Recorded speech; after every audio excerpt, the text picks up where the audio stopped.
Today marks the fifth day since the Saudi-led coalition has imposed a complete blockade on Yemen.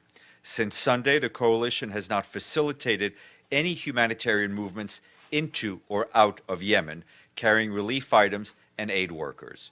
Our humanitarian colleagues tell us they've heard of health facilities shutting down because they cannot cover the increased fuel costs, and water pumping stations have also been impacted.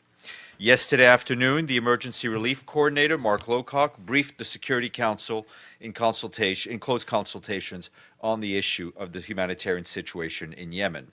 Speaking to reporters afterwards, he condemned what he had called the outrageous missile attack on Riyadh over the weekend.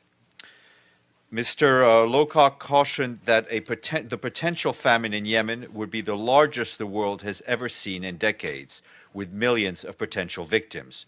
To avert such a famine, he said the recent measures introduced by the coalition, mainly the closing of air, sea, and land access to Yemen, must be lifted, and that the following 5 steps must be taken.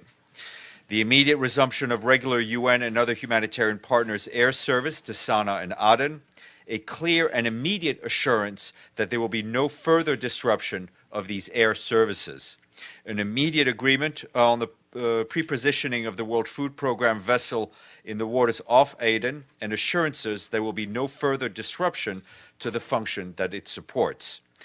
The immediate resumption of humanitarian and commercial access to all seaports of Yemen, especially for food, fuel, medicine, and other essential supplies. And lastly, the scaling back of interference with, delays to, and blockages of all vessels that have passed the inspection by the UN verification and inspection mechanism, so they can proceed to port as rapidly as possible. And in a joint statement issued yesterday, the humanitarian community in Yemen also expressed its great alarm at the coalition's decision to close all Yemeni airports, seaports, and land crossing.